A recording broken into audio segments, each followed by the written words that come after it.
Oh. Hey guys, it's Eric here. Oh man, is it cold? Or just me?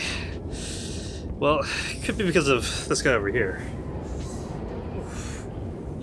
The Aokiji V2, or the Kuzan V2 from Jimei Palace.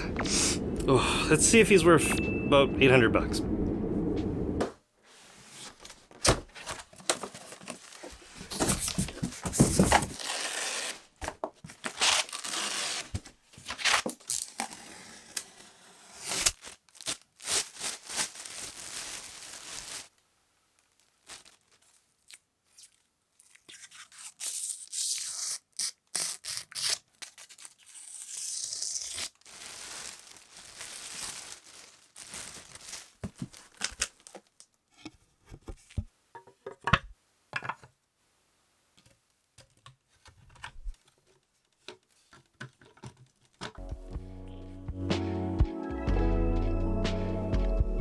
The unboxing experience did give you a little bit of a premium feel. A nice styrofoam box on the outside that's strapped down completely with some nice Velcro straps. On the inside, everything is laid out very nicely, but a little bit strangely, because you have the resin base on one side, which is a bit heavier, and on the other side, just a black urethane foam block. Inside there actually houses the bike, and that makes a weight imbalance, so you need to be a little bit careful when transporting the statue around. As for some of the other included goodies, you get a nice cleaning brush, some unboxing gloves, an instruction manual, and of course a seal of authenticity, or a letter. Another cool thing that makes all these statues a little bit unique is the edition sizes. Mine's number 103 of 387 TH. I'm assuming the TH means which region it's from, because I've seen some for US, some from China, and some from Taiwan, so maybe this is Thailand or something.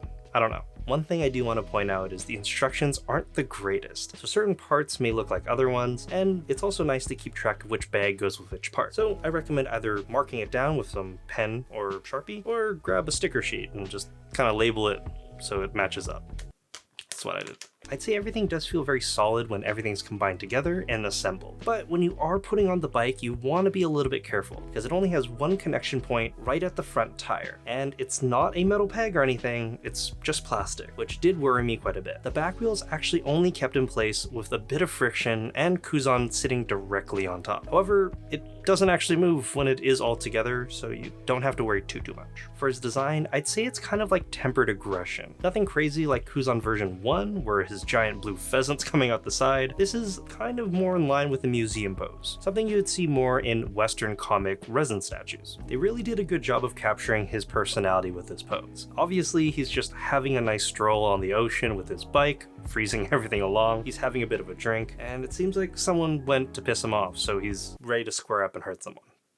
For me, the steam or the mist effect parts do really help tie everything together. Most other resin statues out there that incorporate ice don't really have this, so this makes it a little bit more unique. This is one of those pieces where at first glance you may not see too much, but the more you look at it, the more small, painstaking details you'll find that Jimei put in. Little things like the texture on his boots, his jeans, the inner lining on his coat, the scar, and hair all really help add to that sense of realism. Of course, he has a ton of accessories that help round out his character and personality. Things like his wobbly juice bottle, his rugged backpack, and his stylish shades all help add to that cool, calm demeanor. The bike itself is more or less the star of the entire show. It's one of the things that first catches your eye, other than the fact that he's basically riding on Pride Rock. The best part about it is the small little details they've added on. Things like the little icicles and all that frost that's everywhere. Of course, if I had my way, I'd change up two design elements. Number one, I'd change how the bike is attached to the base. Metal pegs and support rods instead of what we got here. That kind of worries me. And number two, I'd cover up this peg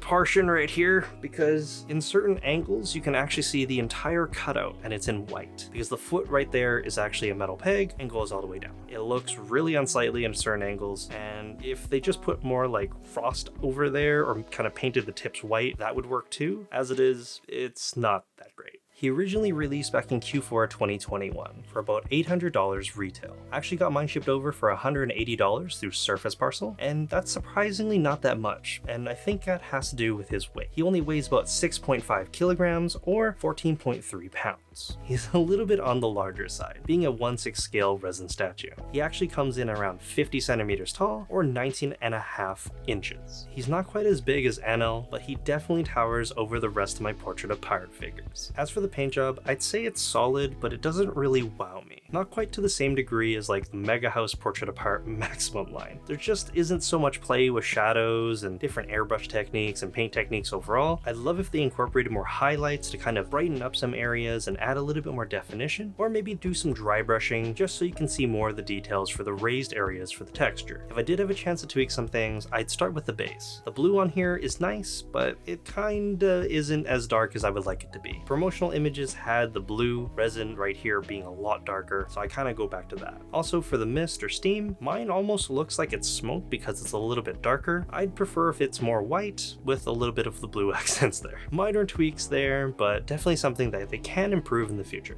Overall, I'd say he's a decent statue and still kind of captures the essence of Kuzan or Aokiji. Not quite as good as the very first version, but we can't really get the first version anymore. So we have Aokiji at home. This is basically what we got. Still recommend him, even with all the flaws.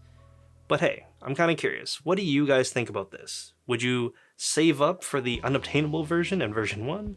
Or would you just get this instead for the much lower and more readily available version, I guess? Let me know in the comments down below. As always, if you guys enjoy the video, please give it a like. And just a little bit of an announcement, make sure you come back next week because that video is going to be even crazier than this one. Yeah. My name is Derek, and I'll see you next time. Bye-bye.